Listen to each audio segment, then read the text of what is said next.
My name is Michelle Keane. I'm a mother, an ordinary Irish woman, a businesswoman, and a proud Irish patriot. And I say this to you today with a heart full of love for this country and its people. Christina Behan, a dissident Republican woman, a member of Cumann na mBan, did not die for an Ireland so corrupt.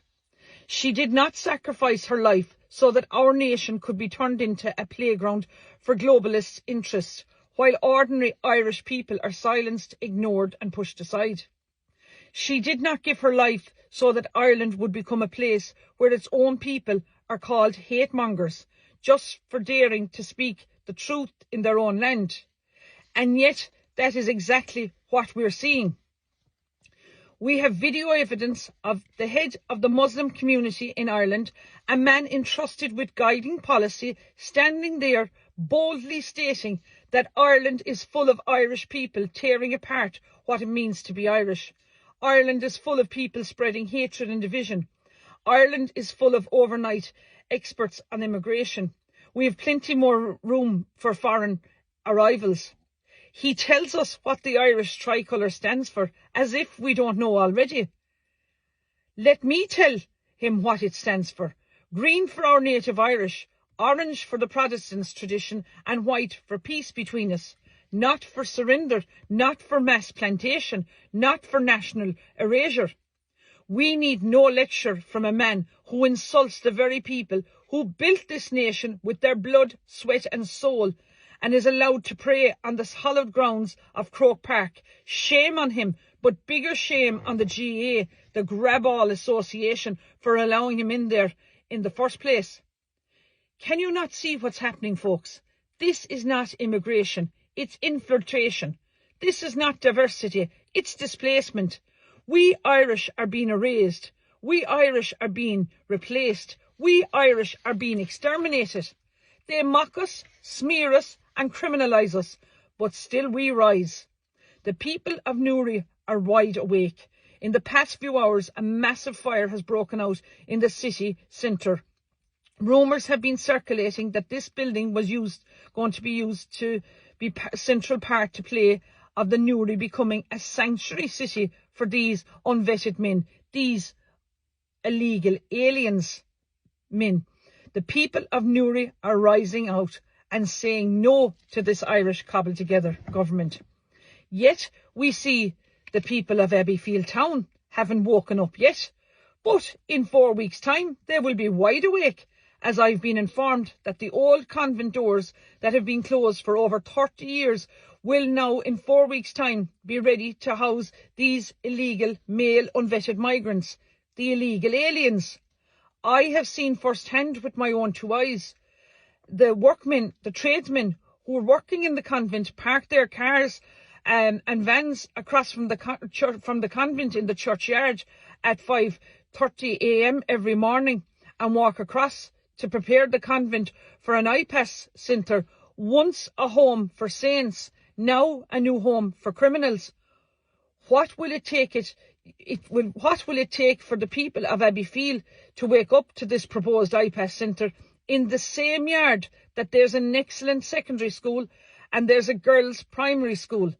And yet the great people of Abbeyfield, are ye seriously going to sit back and allow this to happen to your children? Ye need to stop this. It's amazing how this will be opened in the summer as an IPAS centre when everyone is on holidays. And this will be the new norm for by the September on the school run. You, the Irish taxpayer, are funding over 10 billion euros annually to pay child benefit for more than 6,000 children who don't even live here and who live abroad and don't live in this country. The Minister, Derek Leary, confirmed this in the Dáil in response to a parliamentary question from Fine Gael's Paul O'Shea. This is a joke. The Irish people's taxpayers' money going on this. If you don't pay your TV licence in this country, you can go to jail. Yet Joseph Puska and his mother, his wife, his two brothers, his wives, and their wives are now out on bail because between them they have 14 children, while Aisling Murphy is dead. Let's see where the justice is in that. Let that sink in with you for a minute. We see another IPAS exemption application to the former Ballymun Towers. Where is this all going to end, I ask you folks? Almost 200 jobs announced to go at Intel plant in County Kildare. A major global restructuring of the company. This is only the start of it, folks. While our government spend over €910,000, that's nearly a million euros spent on new cars for Taoiseach and his ministers. They'd already spent 913,000 in the last year on top of that. Not bulletproof limos. No, just Audi A6s with Garda lights and fancy tyres and radios, each at a cost of €83,000. And here's the kicker, folks. They're not even armoured. If they wanted full protection, they'd be shelling out 300 grand per car, like they do in London or Brussels. And now every minister's got a Garda driver too. The whole fleet now costing over €6 million a year, while people can't get a hospital bed, a house or a full Garda station.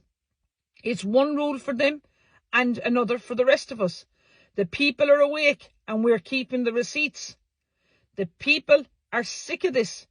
If ever there was a time to dissolve the Dáil, that time is now, next Tuesday, the 8th of July.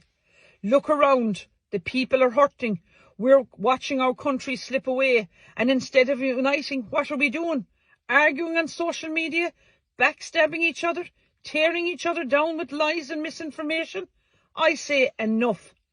Put your country before your mouth. Put your children's future before your pride. I don't care what corner of Ireland you're from. This march is for the Irish people, north and south, 32 counties. And as for what's been said about me, I don't give a flying continental. I don't give a flying fuck what people think of me or say, especially those who don't know me, and to the ones who think they know me, it's none of my business. Because, folks, I know who I am. I know the calibre of the person I am, and I know the stuff I'm made of, and it's not for turning. So if you're tired of sitting in silence, tired of the lies, tired of being ignored, come out and march, stand for Ireland. This is the people's right to dissolve the Dáil, and we're claiming it. On Tuesday, the 8th of July, we march at 12:30 p.m. from the GPO to the Dáil. For every man, woman and child who still believes in an Ireland for the Irish. We demand that 100 Irish patriots be allowed to speak in the Dáil, because the Dáil belongs to us, not the political elite. No more barriers, no more lectures, no more betrayals. So I say to every patriot listening today, stand up, speak out, show up, join us at the GPO at 12:30 a.m. on July the 8th. March with pride, march with courage, and march for the Ireland that was, the Ireland that is, and the Ireland that must be. Up the Republic, Chucky our law in ish, Goramila Mahagav.